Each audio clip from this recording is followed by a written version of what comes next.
Hey, welcome to the Beginner Photography Podcast. Today's guest watches more than 80 hours of photography YouTube videos every single month. So let's get into it. Welcome to the Beginner Photography Podcast, a weekly podcast for those who believe that moments matter most and that a beautiful photo is more than just a sum of its settings. A show for those who want to do more with the gear they have to take better photos today. And now, your host, Raymond Hatfield. Oh, welcome back, my photo friends. Look at you here and ready to go. Look, I gotta say, I'm sorry about that intro. There was no mean to confuse you with that. Actually, there's no guest today. It is just you and I hanging out together. But I really wanted to highlight something that is important. And I want to know, what was your first reaction to that intro? Was it, oh, wow, 80 hours of YouTube videos every month? That is really impressive. I cannot wait to hear what they have to share. Or was it, oh, wow, 80 hours of YouTube videos a month? Who cares? Because I'm assuming, and I know my reaction would be the latter of the two. So while I would be willing to bet that that person probably knows a good deal about photography, you and myself would rather hear from somebody who, I don't know, shoots for 80 hours every month, like actually does the thing. But why? Why would the person who shoots for 80 hours a month be more interesting to listen to or more credible than the person who learns for 80 hours a month? And that is exactly what I want to talk about today. The difference between learning and doing.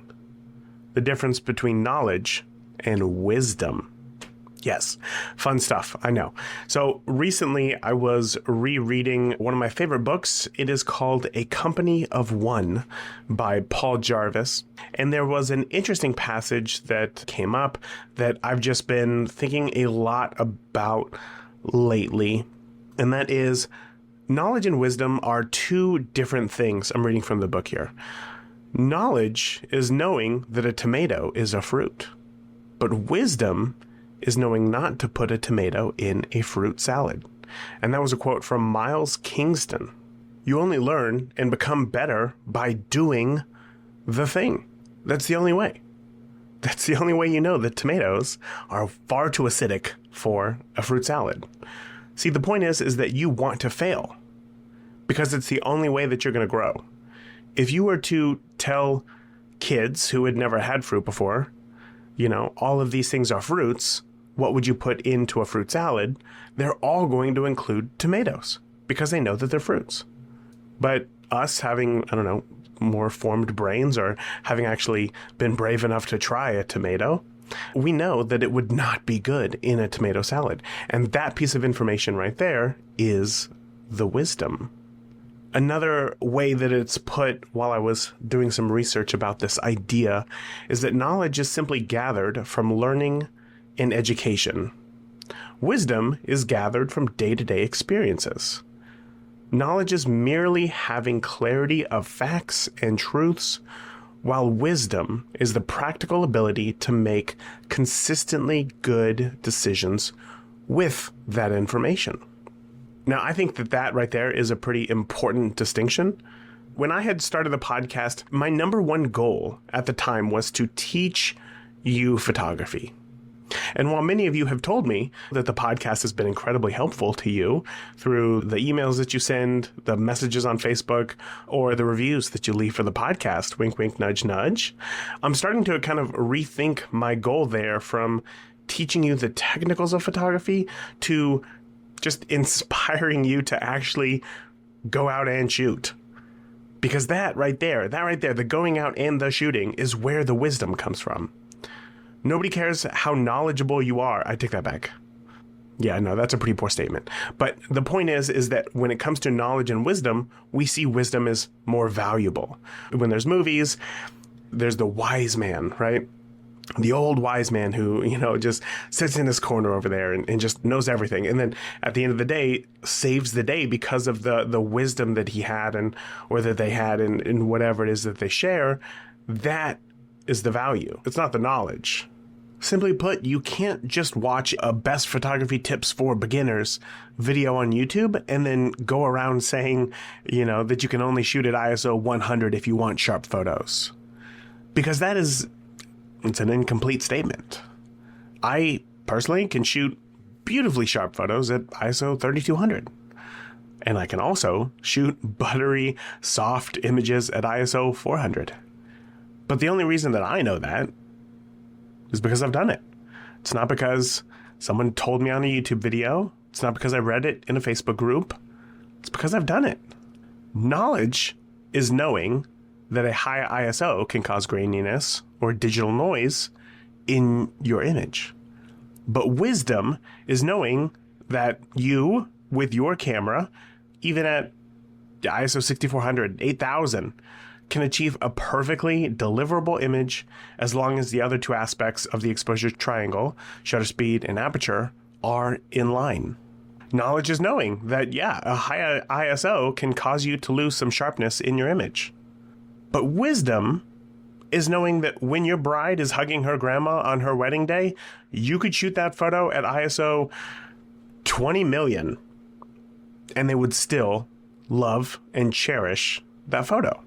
And this is where I struggle the most, because as a podcaster, as an educator, I want to give you all the information that you need that would make you a proficient and a successful photographer. But because I don't know what you want to shoot, because light is always changing, camera technology is advancing very quickly, and because I don't have your life experience, I can't possibly know how you see the scene in your head. I can't possibly know how you see the world. And that means that I can't tell you how to capture an image. The best that I can do is to teach you and give you the knowledge about exposure. I can't tell you what the perfect exposure is because it's subjective. You have to determine what the perfect exposure is based on factors that only you can answer with wisdom. That's why there are light and airy photos. That's why there are dark and moody photos. And yet both can be properly exposed. And yet each is wildly different from each other. It all comes down to how you see the scene in your head. What do you want the photo to look like? And once you know what you want the photo to look like, you take the knowledge that you have learned and apply your wisdom to take that knowledge and build the photo that you see in your head. Knowledge is knowing that noon is probably the worst time of day to shoot because the sun is directly overhead. It's not very flattering to the face. But wisdom is knowing you can use trees and buildings along with creative compositions and still be able to capture beautiful images that are free of harsh lighting. And that right there is, well, I don't know if you've noticed or not, but we really don't talk about settings on this show. And if you listen to other photography podcasts, they don't talk about settings really either. Because there are so many factors that go into choosing which settings are right for your photo that it's just simply impossible. Otherwise, there would be, 10 podcast episodes total, and it would teach you everything that you need to know about photography, and then you would just go out and you would just master this thing. But that's not possible, because I can tell you that if you go out at noon to shoot, you're going to need a low ISO, you're going to need a pretty quick shutter speed, and then you choose you choose your aperture, and then you say whatever the shutter speed needs to be, that's what it is, right? Let's say in this case, 1/1000th of a second. But if it's noon, at the exact same moment, somebody in St. Louis, it might be cloudy there. And even though it's noon, the same time, the light is different because the clouds. And because the light is different in their location as opposed to my location, our settings won't be the same at all. And that's why I can't tell you, if you're going out at noon, shoot with these exact settings and you're going to get fantastic photos. Simply not possible. And that's the knowledge that I can give you right there. But the wisdom you have to figure out, and you have to figure out what settings will work for you, because they change. They're fluid. The perfect settings are fluid. And that's why in my free ebook, Picture Perfect Settings, I only talk about the technicals. I share the photos with you that I've taken both personally and professionally, and then I share those camera settings. Again, it's not for you to copy because, as you know, that would be useless. Perfect settings are fluid, but I share the settings for you to get a starting point.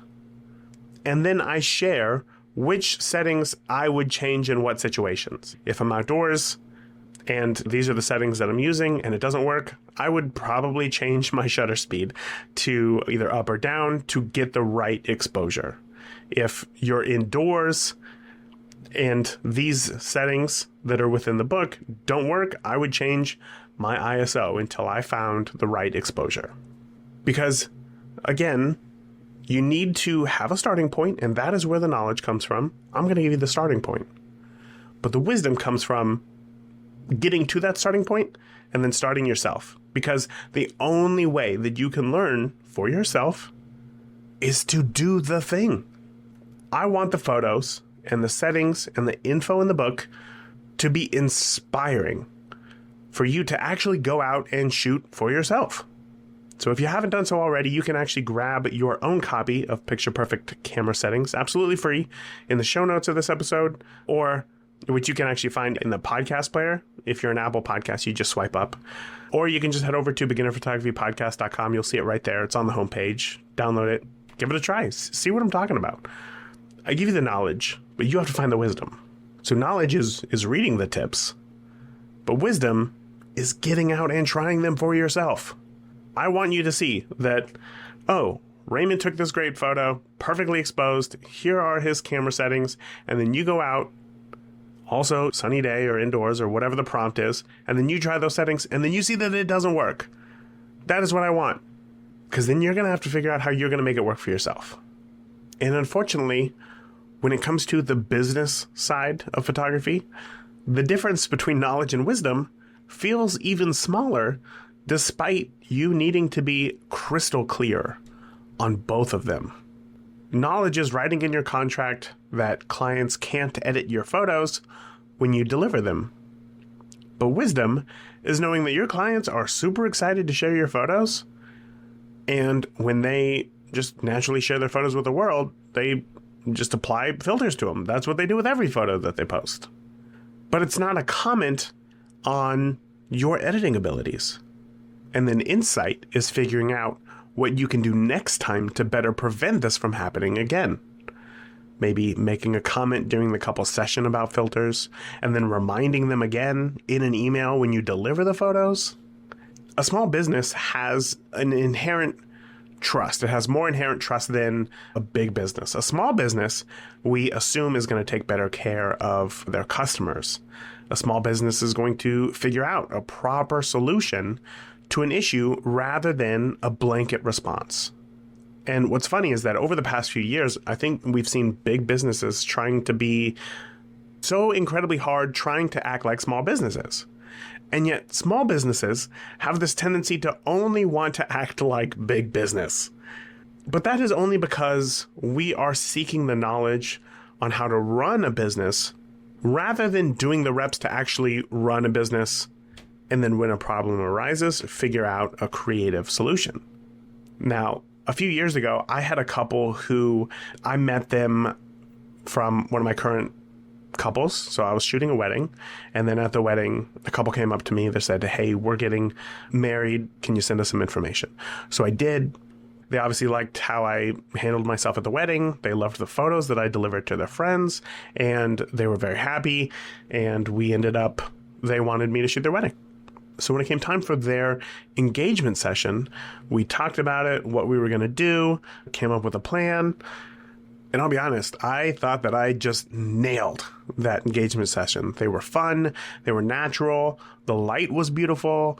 It was just one of those days where it was like everything that you put in front of your camera looked great. I was super happy with the session. But afterwards, when I had delivered their photos, I got an email back 48 hours later saying, Raymond, we're not really happy with our engagement session. And that hurt, obviously, as artists, we're going to call ourselves. It hurt to hear somebody say that they didn't like your work. And then when money is involved, that's a whole nother thing, because at first you think to yourself, should I ditch them as a client? Should I give them a refund? Like, what happens here? And I would say that the images that I delivered to them were not out of the scope of my body of work. It matched perfectly. So I didn't know what to do. So Knowledge is telling them that the delivered images simply matched my body of work, and therefore that's what they paid for. And that was their engagement session. So see you on your wedding day. But Wisdom was figuring out that I needed to get to the root of their problem and then come up with a creative solution. Now, in this case, it turns out that while they weren't happy overall with their engagement session, they were happy with the photos that I delivered. It's just that they wanted more camera-aware photos. They were looking, smiling at the camera. Now that's on me.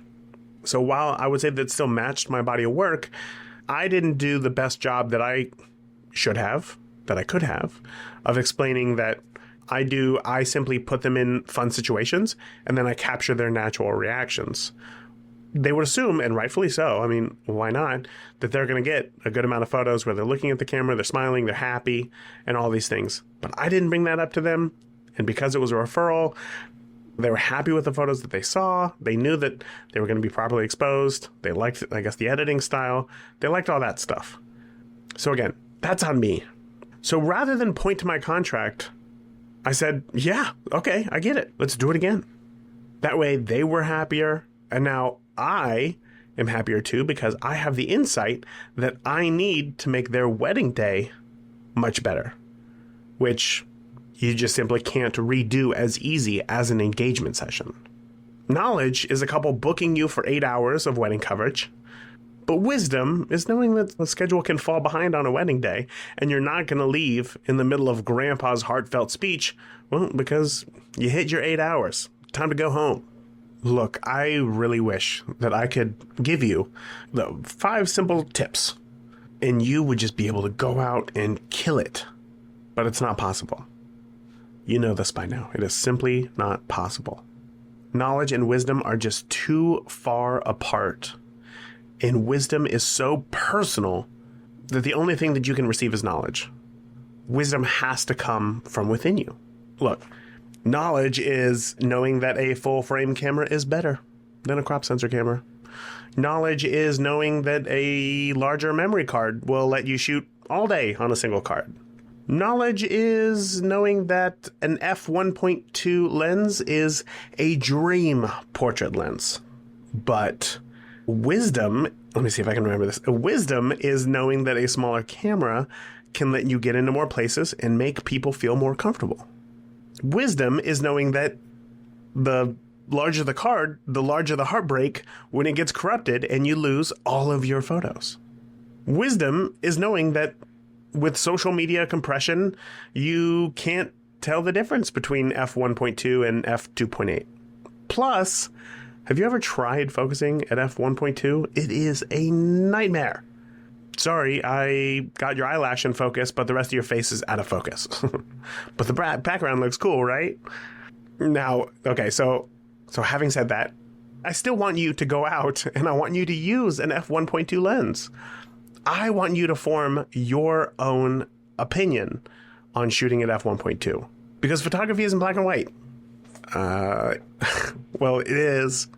What I mean is, like, okay, no pun intended. So obviously photography can be black and white, but that doesn't mean that it is yes or no for everything. Photography it's colorful. Let's keep going with this. Photography is colorful. And that means that for some, the f1.2 lens is the perfect lens for them.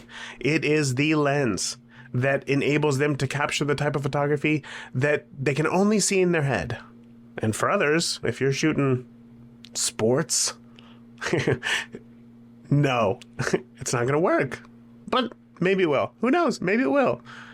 Here's a fun exercise to think about. If you're just getting started and you found one of those top 10 mistakes that beginners make or whatever, and you did those things for yourself, and you tried to make those things your own, shooting in JPEG, shooting at noon, all those sorts of things, you would learn so much more about photography and then be a better photographer than anybody else who stayed at home because that YouTuber or blogger or whatever said not to do those things. Because you actually getting out and you actually doing them, even if the results are poor, and you discover at the end of it, yep, that's right, like I should not do these things, you're going to be so much better of a photographer than those who just stayed at home because that photographer or the YouTuber rather said, like, don't do these things. Because that is where the wisdom comes from. That is where you get wisdom. Right there. Your own experience. Even if it's a bad experience, that's where the wisdom comes from. So next time you hear somebody, including myself, yes, including myself, next time you hear anybody or me tell you what you should or should not do, just don't take it for face value. Be curious about it. Take that knowledge that they have just given you, but then find your own wisdom. That's it for this week. Short one, but I wanted it to be impactful. I wanted it to be a punch in the gut. Hey, stop watching YouTube. Stop listening to this podcast. Just go out and shoot. Just go out and shoot. So until next week, seriously, get out. Keep shooting. Stay safe. I'll talk to you soon. Thank you for listening to the Beginner Photography Podcast. If you enjoy the show, consider leaving a review in iTunes. Keep shooting, and we'll see you next week.